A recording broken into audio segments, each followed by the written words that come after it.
Coming up, TUC calls on President Mahama to stop ongoing termination of all public service appointments and recruitments made after December 7, 2024. And President Mahama once more paints a gloomy picture of country's financial sector, saying it's in dire crisis as he calls for prudent measures to achieve stability.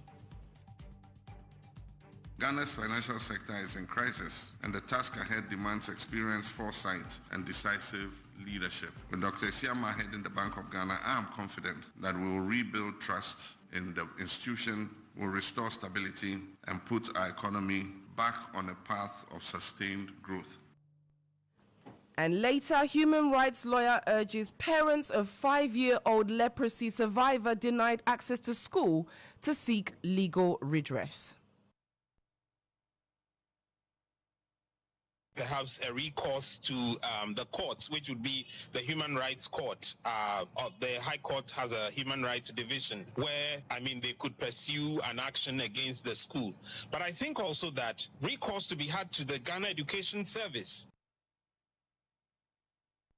We've got these details and more coming right up. Do stay.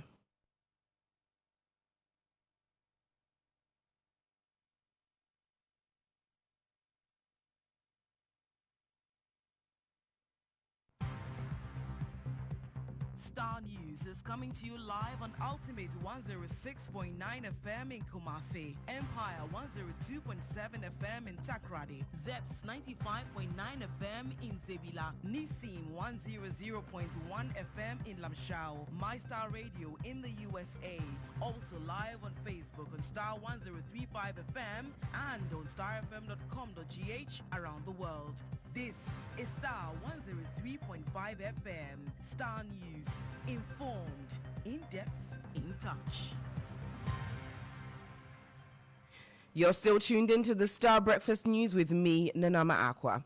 Now, Trade Union Congress Ghana, that's the TUC, on February 25, 2025, issued a press statement regarding the revocation of all public service appointments and recruitments made after December 7, 2024, and have labelled the directive by Chief of Staff Julius Debra as problematic. Now, my colleague Nurain Abbas is in studio to give us more details on this. Nurain, what else did the statement say? Well, good morning, Nanama. So the statement, first of all, gave a background to the Chief of Staff's directive that all appointments made after 7th December last year have been revoked. And then, I'm going to give you just an excerpt of the statement. It says that following the directive, we have received reports of mass revocation of appointments, including appointments that were done before 7th December. In some of the organizations, people have been on contract for 5 years or more, and whose appointments were only registered in December 2024 have been terminated, losing even their contract status. This must be heartbreaking for these young men and women who are likely to be entering the labor market for the first time. The TUC has closely monitored the spirited public discourse on the appointees or the appropriateness, or otherwise of the directive. We find the directive by the Chief of Staff very problematic, to say the least. Not only is his directive open to abuse, but we find it extremely difficult to understand how government could describe all appointments or recruitments made after 7th December as not in compliance with good governance practices and principles. Then it went further and said that we expect President Mahama to stop the country from sliding further down the partisan slippery hill, just like the amnesty the president has granted to individuals who were recruited by the previous administration and who are currently undergoing training with the various security agencies. We urge the president to grant all appointments done by the previous administration similar amnesty. This will be the greatest political settlement of the Fourth Republic. It will ripple in eternity and reset the politics of Ghana. So basically, they are saying that they are not happy with the revocation of all appointments made after 7th December, and they are urging the president to reinstate all of these people. Right, let's hope that there'll be something good coming out of that in the near future. Now on to other stories. President John Dramani Mahama has once again painted a gloomy picture of the country's financial sector, saying it's in dire crisis.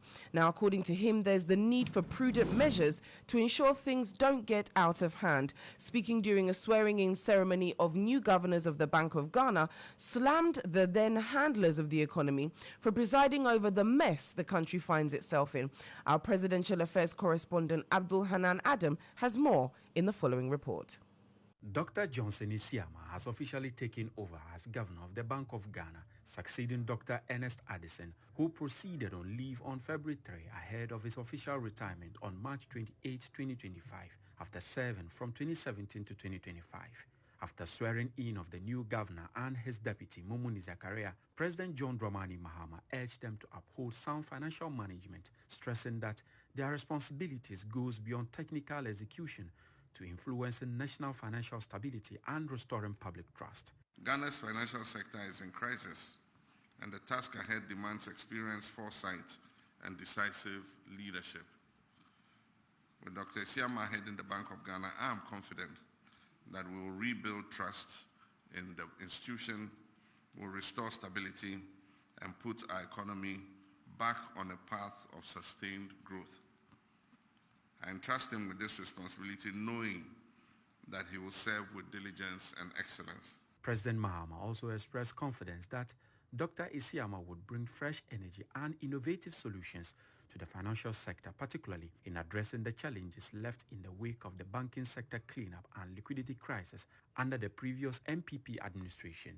He also assured that his government would uphold the independence of the Bank of Ghana and refrain from pressuring it to print money. To safeguard our economy from these risks, we must uphold responsible fiscal management, strict adherence to legal and regulatory framework, and protect the independence of the Bank of Ghana. As President, I'm committed to ensuring that the central bank operates free from political interference, guided solely by its mandate. This is the path to building a resilient economy, one where policies are driven by discipline, foresight, and the best interests of the Ghanaian people. One thing for sure, I'm not going to come and ask you to print more money. Meanwhile, now, Ghana's Ministry of Foreign Affairs is advising traders and importers to adhere to the directive and avoid any transactions that could result in losses, penalties, or confiscation of goods. Now, the ban of exports of grain and cereals could significantly impact Ghanaian businesses and food supply chains, as Burkina Faso remains a crucial source of these commodities. Hence, the ministry is urging all affected stakeholders to stay informed and comply with the directive. Now, Burkina Faso has reinforced this ban on export of grains and cereals, including rice, millet, maize, sorghum, and white beans. Now, the restriction, initially announced in December 2023, was reiterated in November 2024 as part of Burkina Faso's efforts to protect national food security. With fluctuating supply levels and climate-related threats affecting their agriculture, the ban remains in effect to stabilize local markets and ensure sufficient food supply. Now, human rights lawyer Edward Manis has called on parents of the 5-year-old girl who survived leprosy to seek legal redress. This comes after the young girl was denied access to school due to leprosy stigma. Priscilla Nonchele, who has already endured more than most people face in a lifetime, was diagnosed with leprosy at the age of 2. She then underwent 5 surgeries to combat the disease. Today, Priscilla is healed, but her battle is far from over. GH1 News' Awisi Dede Jange tells the story of a young girl battling stigma of what is non-existent in her life.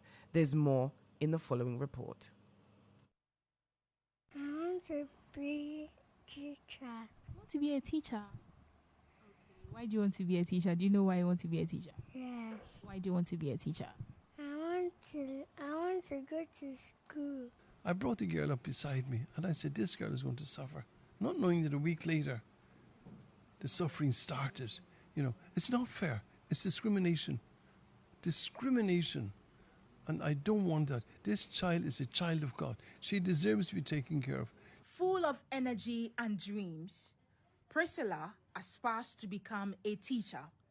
However, her dream is now in jeopardy after her school, Faith Montessori in Bawe, in the Greater Accra region, dismissed her upon discovering her medical history. Through the help of Dr. Baumia, she was flown to Italy, where they immediately treated the infection that she had. And she started the school in January. We were told to, make her stay home because the school suddenly wanted more information. Later when we went, they said they found, because they looked at her fingers, they suspected that she had leprosy. And that's the reason why they asked her to stay home. We even went to the extent of saying, okay, we are waiting for the prosthetic leg to come back. Once it comes back, she won't have to use the crutches and hurt herself. Therefore, can we all agree that come September, we will bring her back, hopefully with her palm completely healed, and then she can start? The school still said no. Speaking to Star News on the back of this, Mr. Manis lamented the injustice the young girl has suffered in the hands of the school. Obvious one would be perhaps a recourse to the courts, which would be the Human Rights Court. The High Court has a Human Rights Division where, they could pursue an action against the school. But I think also that recourse to be had to the Ghana Education Service, because they have elaborate rules on how you treat children with disabilities. Perhaps to find a non-judicial way of resolving this. But I think, yes, it brings to the fore the challenge with persons with disability who find themselves in such circumstances. And I think this is a good test case for education for all of us as citizens to understand the dynamics of having to make this accommodation, reasonable accommodation for persons with disabilities. I don't think this is an isolated case, but it's good that you've highlighted this for it to get the necessary attention and redress.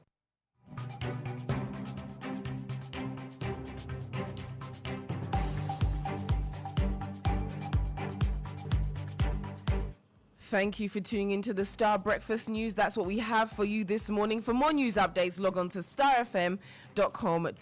I am Nanama Acquah. Have a wonderful day.